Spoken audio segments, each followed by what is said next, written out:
Hello students, let's welcome to online classes. अभी हम हमारे 12th स्टैंडर्ड का जो सबसे पार्ट 1 का लास्ट चैप्टर है एप्लीकेशन ऑफ डेरिवेटिव्स।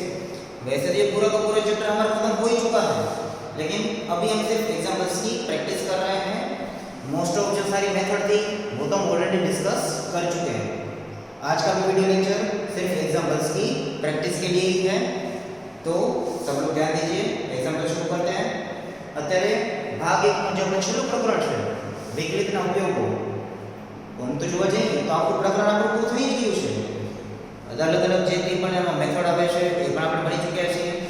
અત્યારે આ લેક્ચર શેના માટે છે? તો માત્ર દાખલાઓની પ્રેક્ટિસ માટે જ આપણે આ લેક્ચર લઈ રહ્યા છીએ। તો હવે હજી કેટલા વધારે અલગ અલગ પ્રકારના દાખલાઓ પૂછાઈ શકે છે એ આપણે આ વિડિયો લેક્ચરમાં જોઈશું। चलिए शुरू करते हैं। आज का हमारा फर्स्ट एग्जांपल है, आज का हमारा फर्स्ट एग्जांपल है a man of height 2 metre walks at a uniform speed of 5 km per hour from a lamp post which is 6 meter high. Find the rate at which the length of shadow increases. चलिए सबसे पहले मैं आपको example है को clearly explain कर देता हूँ, बाद में हम एग्जांपल सॉल्व करेंगे। एक लैंप पोस्ट है जिसकी हाइट है 6 मीटर और एक पर्सन है जिसकी हाइट है 2 मीटर। अब एक बंदा को लैंप पोस्ट से दूर 5 किलोमीटर पर आवर की स्पीड से जा रहा है, ठीक है। तो हमें पता ही है कि अगर हम लाइट के सामने खड़े हैं तो पीछे की तरफ हमारा शेडो होता है। तो अगर कोई बंदा लैंप पोस्ट से अवे यानी कि दूर 5 किलोमीटर पर आवर की स्पीड से जा रहा है तो उसका जो शेडो है उसका इंक्रीजिंग रेट कितना होगा वो हमें फाइंड करना है। આપણે એવું કીધું છે કે એક દીવાદાંડી છે જેની ઊંચાઈ છે 6 મીટરની અને એક વ્યક્તિ છે માણસ કે જેની ઊંચાઈ છે 2 મીટરની। હવે વ્યક્તિ છે એ દીવાદાંડીથી 5 કિલોમીટર પ્રતિ કલાકની ઝડપે દૂર જાય છે, તો એ માણસનો જે પડછાયો પડે છે એ પડછાયો વધવા અથવા ઘટવાનો दर શોધો। આવું આપણે પ્રશ્નમાં પૂછવામાં આવ્યું છે। चलिए सबसे पहले ये पूरा का पूरा जो एग्जांपल है वो एक फिगर की मदद से ड्रॉ कर लेते हैं। तो यहाँ पे कोई लैंप पोस्ट है जिसकी ऊंचाई है 6 मीटर, ठीक है। यहाँ पे वो बंदा खड़ा है जिसकी ऊंचाई है 2 मीटर। तो जैसे ये लाइट इस बंदे पे गिरेगी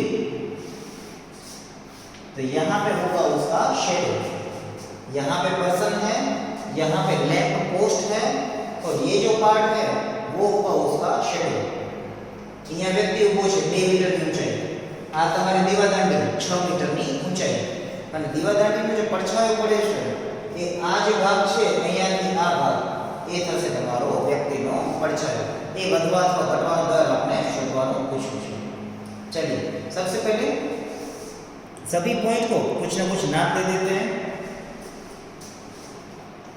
ए बी एम एन, इस पॉइंट को नाम दे देते हैं एस। चलिए अब हमें क्या फाइंड करना है? ये जो है शेडो उसका इंक्रीजिंग रेट फाइंड करना है। तो एज्यूम कर लेते हैं, एज्यूम ms की वैल्यू है स्मॉल s।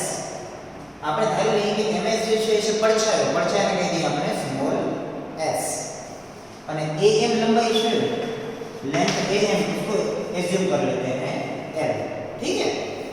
ये हो गई l और ये हो गई s। आपने धारी લીધું છે, सिर्फ हमने एज्यूम किया हुआ है। चलिए अब यहाँ पे फिगर में आपको दो ट्रायंगल दिखेंगे। एक दिखेगा ट्रायंगल एम एस एन और दूसरा ट्रायंगल ए एस बी। तो triangle M S N and triangle A S B दोनों कैसे हैं? दोनों कॉन्ग्रुएंट हैं। Triangle M S N and triangle A S B दोनों है कॉन्ग्रुएंट। બંને ત્રિકોણો કેવા છે? એકરૂપ છે। अगर ये कॉन्ग्रुएंट है तो उसकी साइड्स का रेशियो ले सकते हैं જો બંને ત્રિકોણ એકબીજાને એકરૂપ અથવા તો સમરૂપ હોય તો એની બાજુઓનો ગુણોત્તર આપણે લઈ શકીએ. चलिए लेते हैं. तो पहले ट्रायंगल MSN में साइड MS डिवाइडेड बाय दूसरे ट्रायंगल की side AS. MS upon AS is equal to, अब वर्टिकल लाइन MN दूसरे ट्रायंगल की AB. अब सभी वैल्यू अप्लाई करें धीरे धीरे. तो अगर हम AS को इक्वेशन का सब्जेक्ट बनाएं, AS यानी टोटल लेंथ AS, तो AS is equal to MS into AB divided by MN. ये सभी वैल्यू हमारे पास अवेलेबल है. MS कितना है? Small s. AB, तो AB की लेंथ है 6 मीटर. MN, तो MN है 2 मीटर. तो फाइनल आंसर मिलेगा 3s. AS. चलिए AS की लेंथ हमें मिल चुकी है. टोटल AS कितने का है? 3s. तो ये AM की लेंथ कितनी होगी? तो AM is equal to total AS minus MS. Total length AS उसमें से MS माइनस कर दें तो AM आपको मिल जाएगा. तो AS की लेंथ है 3s और MS हमने एज्यूम किया हुआ है s. तो 3s माइनस s यानी 2s. AM हमने क्या एज्यूम किया हुआ है? L. तो L की वैल्यू मिल चुकी है 2s. अब साथ साथ हमें कहा गया है कि जो बंदा पर्सन लैंप पोस्ट से दूर जा रहा है उसका दूर जाने का रेट आपको दिया गया है. दैट इज 5 કિલોમીટર પર અવર. વ્યક્તિ છે જે દીવાદાંડીથી દૂર જાય છે એટલે દૂર જવાનો અથવા ચાલવાનો દર આપને ખબર છે 5 કિલોમીટર પ્રતિ કલાક. तो इसको यहाँ पे L के अंदर चलेगा वो बंदा. यहाँ से बंदा शुरू करेगा चलने के लिए और यहाँ पे जाके वो रुक रहा है. तो ये जो डिस्टेंस है L उसका रेट dl/dt आपको दिया हुआ है. व्यक्ति છે આટલું અંતર કાપે છે બિંદુ A થી કરીને બિંદુ M સુધી. એ અંતર આપણે ધાર્યું છે L અને વ્યક્તિનો જે વેગ છે આપણે આપી દીધો છે. કેટલો આપ્યો છે? 5 કિલોમીટર પ્રતિ કલાક. तो इन्हें आपने नाम आपे दिए dl/dt. तो चलिए अब इस इक्वेशन को दोनों तरफ डिफरेंशिएट कर दे तो आ समीकरण को बनने वाली विकलन कर देंगे तो L का derivation dl/dt to constant S का डेरिवेशन ds/dt.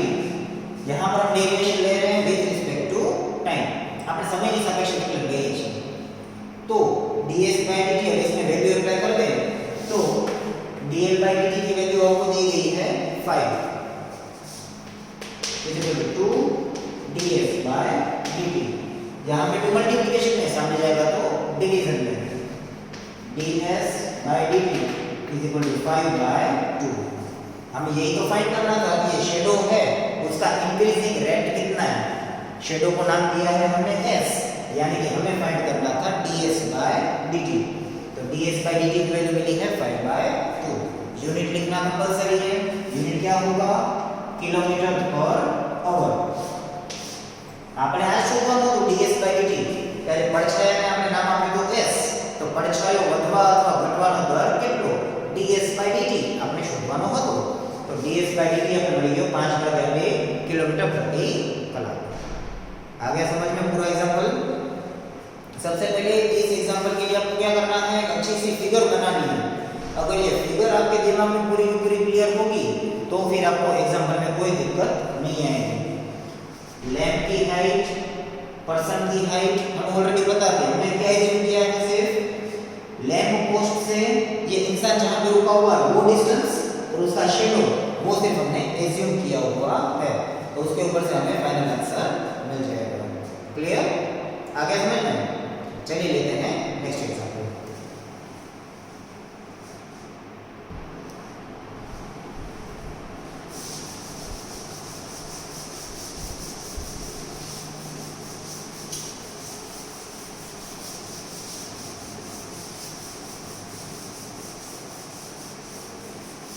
चलिए नेक्स्ट एग्जांपल है आपका find the equation of normal.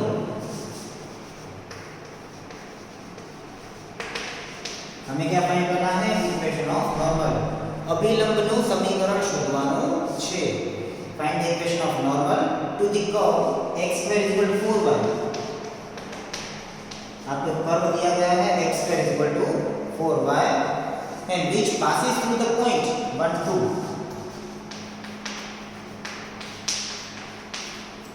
चलिए सबसे पहले मैं आपको पूरा का पूरा एग्जांपल एक्सप्लेन कर देता हूं, बाद में हम उसकी कैलकुलेशन स्टार्ट करते हैं। आपको कहा गया है find the equation of normal on the curve x2 = 4y passing through the point 1 2।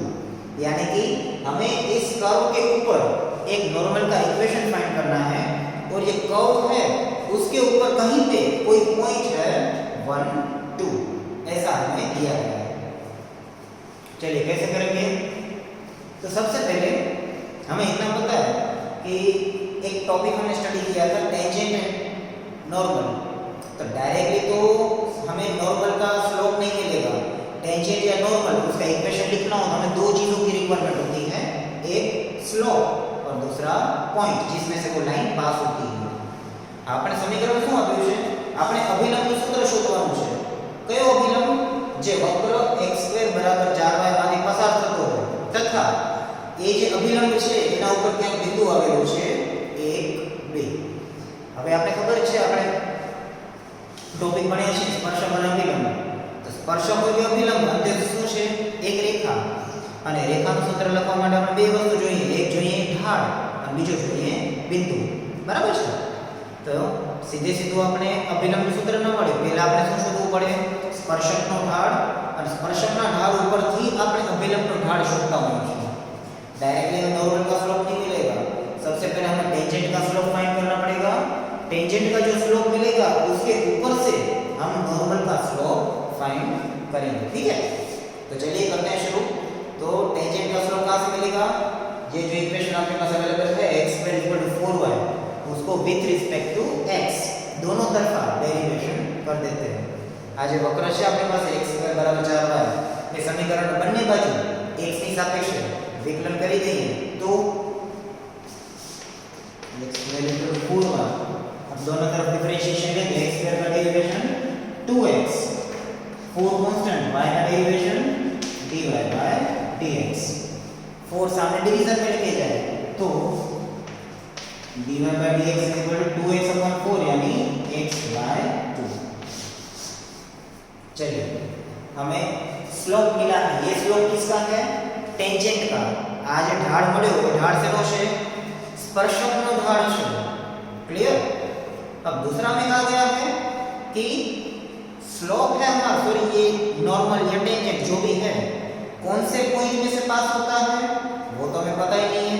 हमें सिर्फ इतना पता है कि कर्व है और हमें टेंजेंट फाइंड करना है। तो कोई एक पॉइंट तो एज्यूम करना पड़ेगा जिस पॉइंट में से आपका टेंजेंट या नॉर्मल पास होता हो। आपने कोई बिंदु पहले धरવું પડશે વક્ર ઉપર કે જે બિંદુમાંથી સ્પર્શક અથવા તો અભિલંબ પસાર થાય છે। ये जो पॉइंट है वो तो आपका नॉर्मल के ऊपर का पॉइंट है। आ जो बिंदु છે तो स्पर्श बिंदु नहीं, आ तो अभिलंब ऊपरનો बिंदु છે। तो सबसे पहले हमें एज्यूम करना पड़ेगा कोई एक पॉइंट जो इस कर्व के ऊपर हो। तो एज्यूम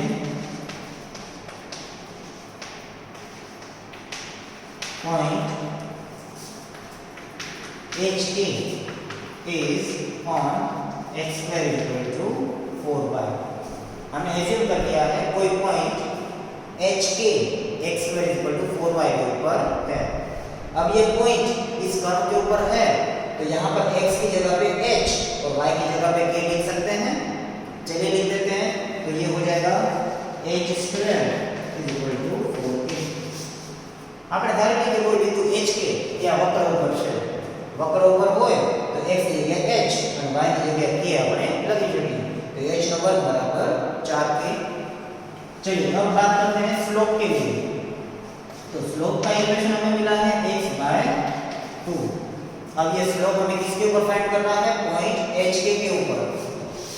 तो m એટ HK આપણે ઢાળ તો મળ્યો છે x/2 સ્પર્શકનો પણ હવે બિંદુ HK ઉપર ઢાળ કેટલો થશે तो x की जगह h y की जगह k मूकी देंगे तो ये से h/2 ये जो स्लोप मिला है वो किसका है टेंजेंट स्पर्शकનો ઢાળ છે એના અભિલંબનો ઢાળ કેટલો થશે સ્લોપ ઓફ नॉर्मल अभिलंबનો ढाल આનાથી ઊંધું અને નિશાની પણ ઉल्टी इससे इनवर्स और जो साइन है वो भी हम ऑपोजिट लेंगे यानी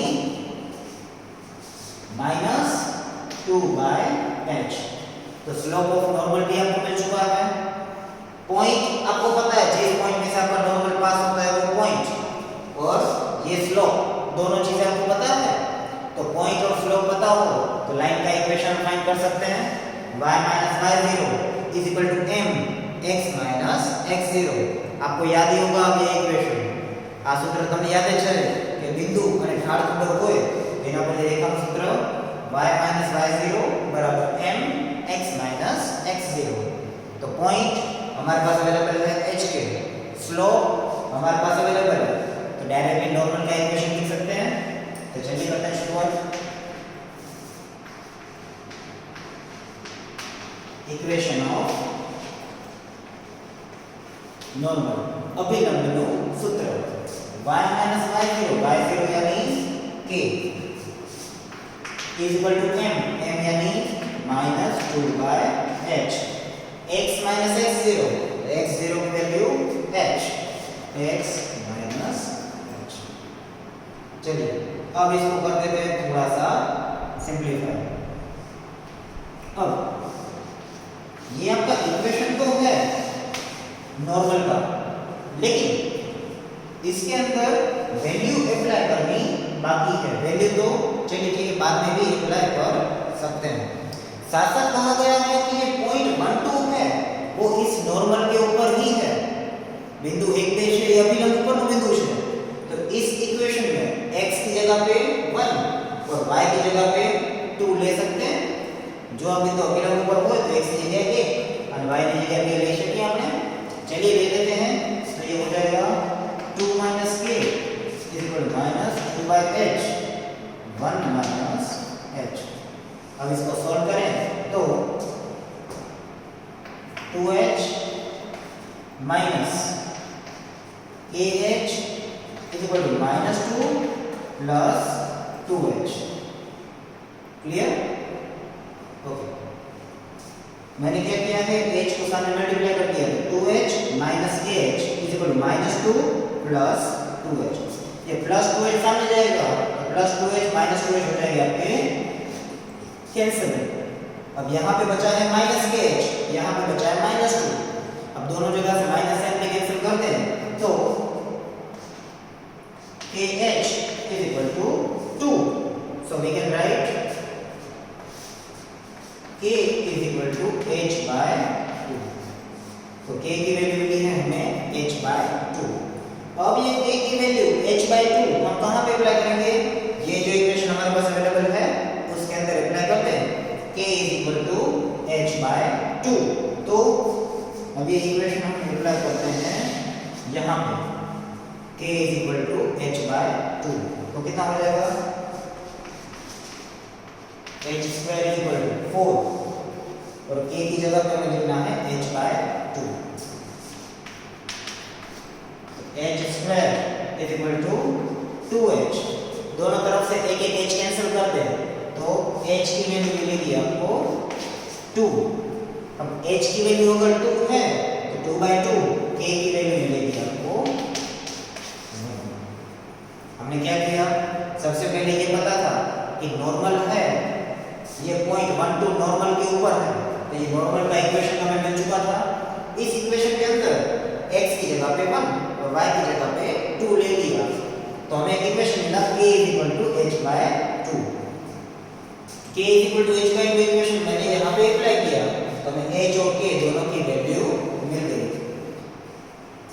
आपने કીધું તો બિંદુ 1 पे અભિલંબ ઉપર છે અભિલંબ ઉપર હોય તો અભિલંબના સૂત્રની અંદર y ની જગ્યાએ 2 x ની જગ્યાએ 1 લઈ લીધા એટલે સૂત્ર મળ્યું k બરાબર h ભાગ્યા 2 k બરાબર h ભાગ્યા 2 આ સૂત્રની અંદર મેં કિંમત મૂકી તો h અને k ની કિંમત આપણે મળી ગઈ જે આપણે ધારેલા બિંદુ હતા બરાબર છે चलिए अब फाइनली हमारा गोल क्या है find the equation of normal आपने तो अभिलंब सूत्र शोधવાનું છે वो हम ऑलरेडी फाइंड कर चुके हैं इक्वेशन ऑफ नॉर्मल फाइनली क्या करना है अब h की जगह पे 2 और k की जगह पे 1 लेना है આપણે અભિલંબ સૂત્ર તો શોધી ચૂક્યા છીએ માત્ર બાકી શું છે h ની જગ્યાએ કિંમત મૂકી દઈએ 2 और k की जगह किंमत मूकी दઈએ 1 तो फाइनली इक्वेशन ऑफ नॉर्मल क्या हो जाएगा अब वो ले लेते हैं ये मैं क्लियर कर लेता हूं समझ में आ चुका है सबको ठीक है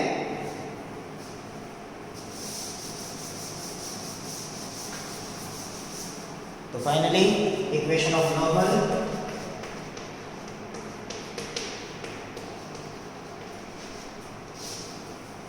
y माइनस k तो y माइनस k की जगह पे क्या लेना है 1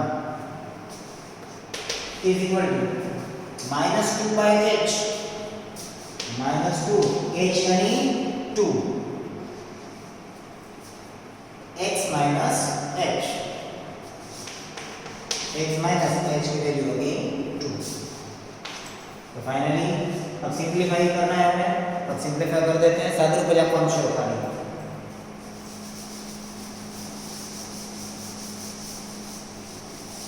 तो अब y minus 1 is equal to minus 2 by 2 minus 1 x minus 2 y minus 1 is equal to minus x plus 2 ये minus 1 भी अगर हम सामने लेके जाएं तो finally y is equal to minus x plus 2 plus 1 plus 3 तो y is equal to minus x plus 3 ये हो जाएगा आपका इक्वेशन ऑफ नॉर्मल तो y बराबर -x बटा 3 ये थશે તમારા અભિલંબનો સૂત્ર क्लियर आ गया समझ में किस तरीके से एग्जांपल पूरा किया है थोड़ा कॉम्प्लिकेटेड एग्जांपल है लेकिन अगर आप ध्यान रखोगे तो इसमें कोई आपको दिक्कत नहीं आएगी क्योंकि इसमें कहीं पे पहले टेंजेंट का स्लोप फाइंड किया है फिर उसके ऊपर से नॉर्मल का स्लोप फाइंड किया है फिर लाइन का इक्वेशन फिर ये पॉइंट की वैल्यू अंदर अप्लाई की है बाद में जाके हमें मिला है y -x plus 3 क्लियर